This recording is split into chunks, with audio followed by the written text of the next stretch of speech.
CNN rang in the new year with something rarely, if ever, seen on national news. A reporter holding a joint and lighting a bong. The network's New Year's Eve coverage included several live shots from reporter Randy Kay in Denver, who reminded viewers that marijuana use is legal in Colorado. Listen, I came prepared, this year. I thought maybe I would bring a gas mask with me so I wouldn't, get that contact high. But look at what's on the other end of the gas mask. Yes, a bong. You packed it. Okay, so you're going to, now what? Now you're going to celebrate a little New Year's early or what? To be honest with you, I've never hit one of these. Right. So Okay. I don't think this is really what a gas mask is used for, but wow. You're That's just giggling now, Randy. Oh my God, Randy's dose is kicking in. This is for Andy. Andy, this is for you. Oh. No, this is the Puff Pass and Pay party. Do you want this? Oh my God. I can't. I don't This know is what. CNN. Total dopes. I'm sorry, dopes, smoking dope. A group called Mothers of Children Affected by Marijuana calls CNN's coverage a free infomercial for big weed. Joining me now from Columbus, Ohio, is a member of that group, Corinne Gasper. Corinne, I was happily on the dance floor on New Year's Eve and dancing the night away with friends and others, and I didn't watch a minute of television. I'm glad I didn't. But you, as a mother who lost a child to someone impaired while taking medical marijuana, I can't imagine your reaction to seeing that. It was very outrageous to see what I would be irresponsible journalism on behalf of CNN. Well, they're saying, look, this is all fun and games, Corinne. It's legal. It's illegal in Colorado. It's a federal crime, by the way, still, but it's legal in Colorado. And it's now legal in California. They did big ribbon-cutting ceremonies and lovely little moments all over television that night. Tell us about your own family's tragedy, as difficult as it is, if you don't mind. Sure. My daughter, Jennifer, had just graduated from college. She was just 22 years old, on the verge of a wonderful career. She wanted to actually go out in the world and fight drugs. She began her first job, not in her field of study, but she was called into work as a district manager into one of the stores when an alarm went off. As Jennifer made her way in, she was T-boned at an intersection by a man who was traveling 82 miles an hour through a red light. My daughter's car was pushed across the road through a bunch of shrubbery, and then through the doors of a lube stop building, and the building collapsed on top of her car. My daughter lost her life that night. The man that did this was uninjured, but he was high on medical marijuana. He was given a very light sentence of just 2 years in jail. He only spent 17 months there. And now he's out and he's off parole. It's infuriating. And all we hear about is how marijuana is the only thing you can take to ease pain, and that anyone criticizing it is heartless. And by the way, Corinne, Newsweek attacked me, and I don't really care, but I mean, I wear it as a badge of honor, but basically for having a similar reaction to the CNN coverage as you did. I tweeted out, well, we'll see how all this works out for our country. More potheads, increase in cases of schizophrenia, psychosis, more impaired driving as big weed makes billions. So Newsweek ran a piece with the headline, Pot Panic, Fox News' Laura Ingraham roasted after criticizing CNN New Year's Eve coverage. Well, I was hardly roasted. They pulled a few tweets out. Ooh, I'm scared. And this is what they do to you, though, if you dare to take on big weed, big pot, and the multi-billionaires and millionaires that are funding this effort for legalization nationwide. Your comment to mothers who are seeing this legalization movement grow nationwide, how to get involved, given your own loss. I can't imagine. I have a daughter who's 12 years old. We don't need anyone else dying on the road. But indeed, we will have this, unfortunately.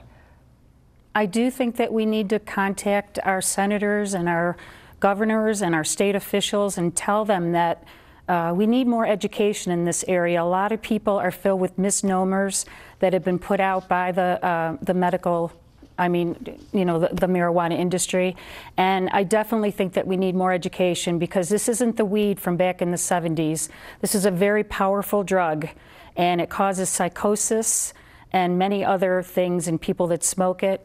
And the more we legalize it, the more younger people are trying it at earlier and earlier ages. There's already evidence. There's already evidence of that. No, evidence is building and growing, and I appreciate you having the courage to come on tonight. And even though even hateful things are said about you and the victims of this legalization effort, and I just really appreciate it. Thank you so much. Let's go on to debate this issue.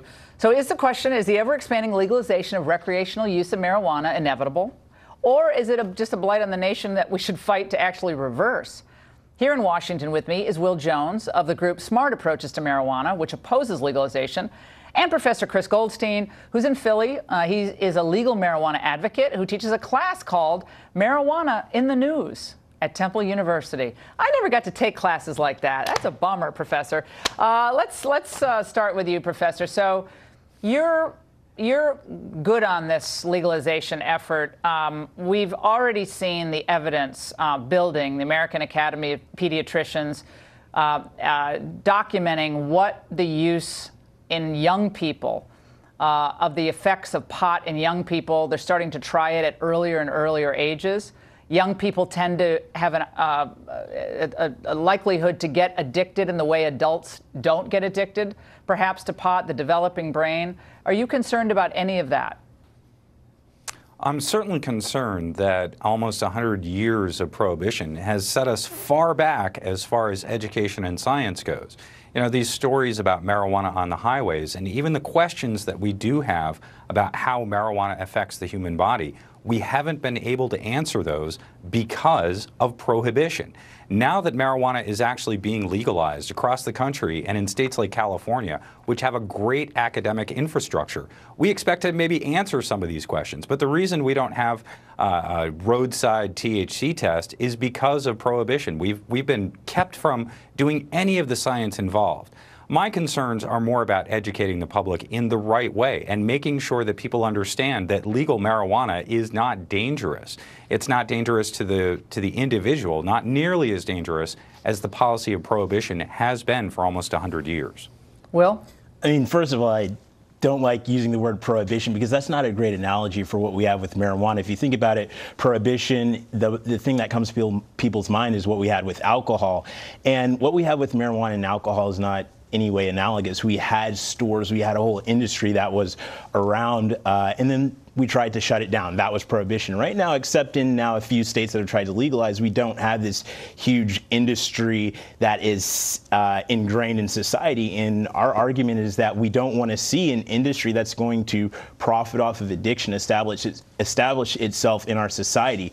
Just looking at the data that's coming out of Colorado, we're already seeing how the marijuana industry is replicating the alcohol industry, is replicating the tobacco industry, and they are profiting off of addiction, and we're seeing negative societal consequences from that. One thing that's hugely concerning to me is... Well, the marijuana industry that exists today is the underground marijuana market, Will, and that's the problem. Really? We have really, no Professor? regulations over the underground marijuana market. Hey, wait, in hold on, I America. gotta get in and here. It's there in every town. Yeah, Professor, this might work on your students, okay, but you're in my classroom now. Let me tell you how it really works. We actually have Hollywood looking to brand marijuana in California. In other words, celebrity endorsements. Oh my Obviously, you're going to goodness, have clutch my Willie pearls. Nelson. They're actually Obviously. going to... Student, you Oh, haven't been no. called on yet. I'm glad. So we got Willie Nelson, we I'm glad got to Wiz see that, Khalifa, though. we got Snoop Dogg, we got all of it. So Sure. what do you think that says to the kids, Professor? I know kids in your class, if they show up high, you'll probably give them an A+. But if you were trying My to, class let's say, is more boring than you'd imagine. A it lot of my sounds class it. is doing data research on the 20,000 really? marijuana arrests that happened in Pennsylvania. Okay, we're not just talking this about year. decriminalization. And that's the problem, No. I'm not talking about decriminalization. I don't even care about the idea of just decriminalization. Doesn't get to the heart of the matter. And Will, I want you to address this because this is what the Academy of Pediatricians have really dug into. And they're not even saying they're against legalization. They're just talking about the effects on the young, developing brain. Schizophrenia, psychosis, depression, anxiety, 9% of all people experimenting with marijuana get addicted. That percentage goes up to 17% with people who began using marijuana at a young age. It goes up to 50% when people began daily use at a young age. That's the difference. It's not, having a beer every now and then. This is a powerful type of drug that is addicting in a percentage of Americans that is not insignificant. Definitely, and what the industry is going to do is it's going to. Well, hey, Chris, just let me get a word in here. The industry is going to allow. We're talking about prohibition. Let's talk about addiction. Oh yeah, that's addiction. The industry is going to normalize and glamorize, just like we saw on CNN. It's going to glamorize the use of a substance that does have some negative health impacts. And what I'm particularly concerned about as an African American, and why I started in talking about this issue in the first place, is let's look at alcohol and tobacco. They disproportionately target communities of color. Some studies out of Hopkins show that minority communities have 8 times as many liquor stores as